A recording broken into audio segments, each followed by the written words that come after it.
Hello adventurers, and welcome back to my channel. Today we're adventuring here in Soda Springs, Idaho, and we're going to find some interesting information about the Oregon Trail. Now, I have followed the Oregon Trail throughout various states, and in doing so, I've gotten so many brain wrinkles that I've been able to share with you guys. But Soda Springs has always been on my list because of the game, the Oregon Trail. So if you've never played that, you may not be familiar with Soda Springs, but you should be, and I'm going to show you why. We're stopped off at our very first pull-off. It's a little bit of a windy day, but let me tell you a little bit more about the history of this area so that whenever we get over to the big namesake Soda Springs, you'll have a little context. Welcome to Soda Springs. In this area, a group of springs are famously known to be a part of the Oregon Trail, and travelers, most of which who stopped to try out the acid-tasting, effervescent glasses of water. But long before the Oregon Trail, fur traders traveled through this area, and they less elegantly called them beer springs, after one spring whose water tasted like lager beer. It was only a little bit more flat than that.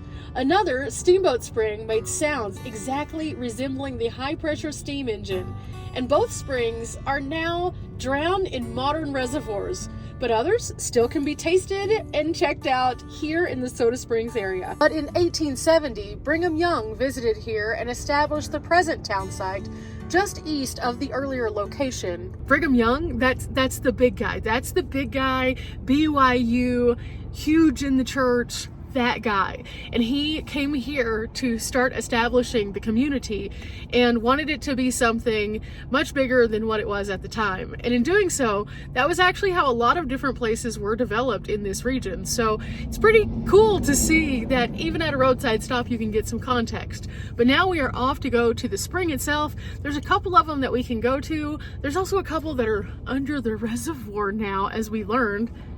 Wild. So let's see what we can find here in Soda Springs. We've now officially arrived at Soda Springs, and I must say, coming through the downtown area, you can slightly start to see this out of the corner of your eye. The yellowish orange colors just brightly jut out of the ground, and as you start to make your way toward it, you start to smell a little bit of sulfur, and it's quite fascinating to see how green everything around it is, but how barren this section looks. Walking around the boardwalks today was a little bit tough because of the wind, but it was definitely worth it. It was beautiful out here.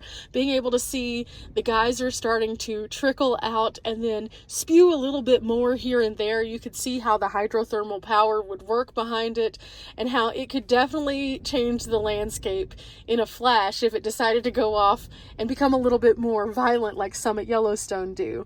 But this one is pretty standard. It goes off every so often. It spurts up just a little bit and it gives you a nice view of something kind of different. I really enjoyed stopping off here because this was the landmark that so many saw on the Oregon Trail. And it took me back to a time whenever life was not as developed in this region. Instead, it looked a lot different. Okay, I made it back to the van after walking around a little bit. The wind is very intense today. And with that, it's blowing all of the spray kind of in the direction opposite of the van. So I'm going to stay parked right here. And the geyser goes off every hour on the hour. So I'm going to check that out. Couple things to note. If you are parked in the spray path, it does say that the mineral deposits can be very corrosive to your paint. So if the wind is blowing toward the parking lot, pull further away. That's my big tip for you guys. Also, there are signs posted everywhere saying please do not walk on the geyser itself, just walk on the boardwalks. While I've been here, I saw an entire family just walk right up to the geyser. That's super dangerous, guys. Be very careful. The water that comes out of these can be very warm, and because of that spray, the minerals can also get on your skin and be really corrosive to your skin. So just be careful. Last but not least, when I was walking around, I noticed that the boardwalks were just covered in this like slick mineral deposit. And it's really apparent that in the direction that it blows the most, that all of those boards are just like corroded or covered. And so it can make for kind of a slick walk because it's wet. So wear good shoes. I definitely recommend that. But this has been so neat being able to come out and see this. And to think that we're seeing something that they saw on the Oregon Trail and we're probably like, what is this? Now, at different stops that I've made along the way, I've noted that there are observations that were made that would help them to know that they were on the right path. And like, for example, Chimney Rock, they would see it standing tall and they would say, oh, okay, we know where we are on the trail.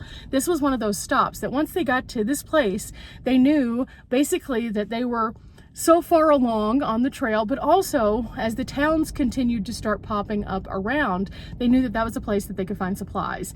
And I think that that's pretty excellent to be able to come here and still have that piece of legacy and to be able to see it and think, ooh, you know, we've seen a lot of things here on the channel, but if we were brand new and we'd never been in the outdoors before, each of these things would have just been like, mind blown. I've never seen anything like this before.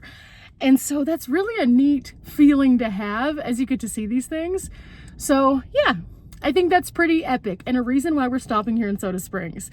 But pretty soon the geyser is going to go off. I'll show you what that looks like and then we'll move on to our next part of Soda Springs. This is such a fun adventure, and it just goes to show that even though it is windy, you can still have a wonderful experience in the outdoors. You just look a little bit more disheveled doing it. It's almost time.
Ooh, that was epic. The thing goes off for a while. It was so neat.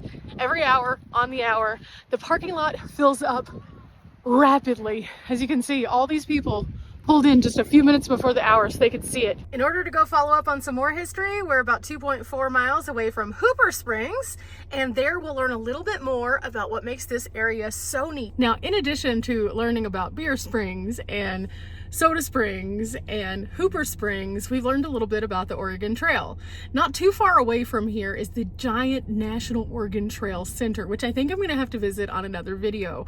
But if you are coming through this area, make sure that you put that on your list also, because not only can you go to the big center to learn about the Oregon Trail, but you can come here and see pieces of it. And I think that that's absolutely epic and something that puts the story into perspective a little bit more.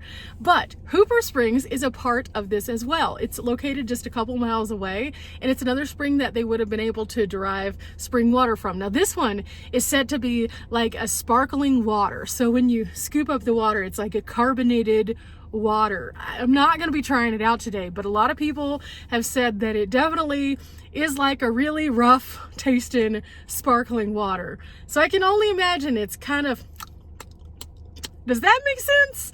But we're about to go find out if it has any weird smells or anything like that, and see if we can't find some more historic signs to tell us a little bit more of the story. Now, on our way to Hooper Springs, it's just a regular residential road. It's pretty nice, and you get to see a little bit of the community itself.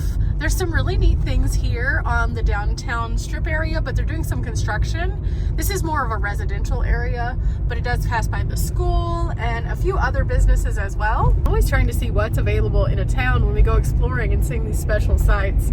So it's pretty neat to be able to see what kind of restaurants they have and gift shops and stuff like that. So I always try to share those with you guys as we go.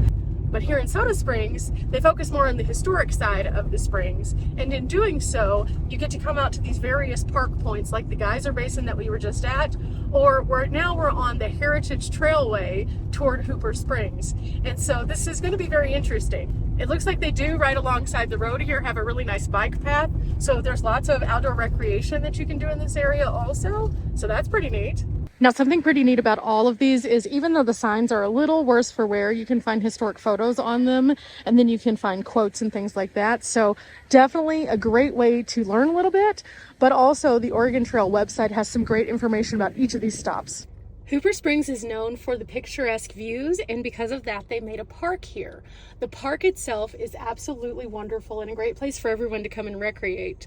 But when this was a stop on the Oregon Trail, it was known for its naturally carbonated waters. The carbonated waters were said to be more like a soda fountain today, but at the time that was very novel. The cold water that comes from this spring is different than some of the other springs in the area. This one is a really neat one and a must-see if you're coming through Soda Springs because it is known to be the most famous. This is kind of incredible. The water is so cold though, and it almost has like it doesn't have a weird smell, but it has a weird feel to it, kind of. I guess it's the minerals in it. Ooh, ooh, see it bubbling? Oh, it's bubbling from below. Oh, that's super, super, super cold. And you can drink out of this. You're not supposed to get in it, but you can pull a drink out and drink it, and it's carbonated. Wild, right? But there's a lot more to this park, so I'm gonna go explore and just kind of show you what it looks like. There's a lot of people here because this is super popular though.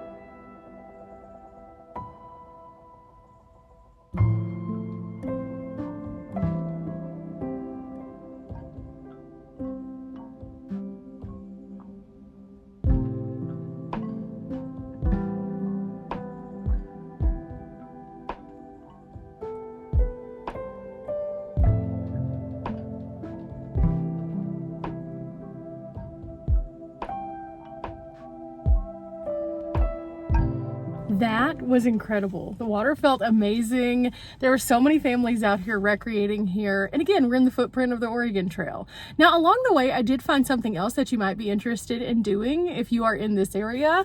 This is provided by the National Park Service. It is an auto tour through this section of Idaho. And along the way, it tells you all of the different points of interest and then also gives you like a brief little rundown as to what they're about, kind of. For example, I was able to get some information about the springs here from that site. It just gives you like a little tiny amount of history, very similar to what the signs have, but it kind of groups them all together so that you can go from site to site to site. And also it includes maps. I think that that is absolutely epic and a great resource. Definitely check out all of the things that the National Park Service has to offer because they've done a lot to make traveling this beautiful country absolutely much more accessible to us. With that said, I found a couple more little tiny things that I might be interested in this area, so we're gonna go check one of those out right now. Okay, last one of the day, we're going to Octagon Springs, and I just pulled into the parking lot. It's a little full here, but this is a smaller one, so it shouldn't take very long. Wow, apparently there were more than 100 springs altogether in this area. That's cool. Now we're gonna go down this boardwalk, and then I think it takes us to the spring over there, but there's a sign over here too. Just for context, I could have come to this one before the last one because it was literally right across the way from the geysers. I just didn't know because I hadn't pulled up the map. It says here, with gratitude, Joe C. Hedden donated Octagon Spring and much of the property for development as a public park.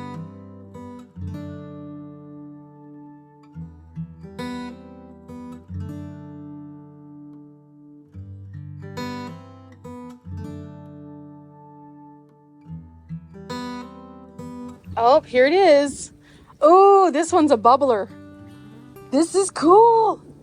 And then the overflow goes out into the stream here. So just a small one, but a neat one just the same.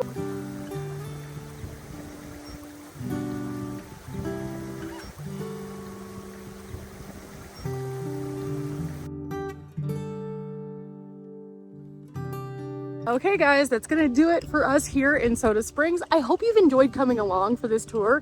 It's been so fun, from the tiny one to the cold one to the one that gushes up into the air and everything in between. I do encourage you to go check out that MPS site. They have some great information there and a few other sites you might want to check out if you're in this area. Remember guys, we're not here for a long time, but we are here for a good time. This has been epic. I'll see you next time. Bye. This place was epic.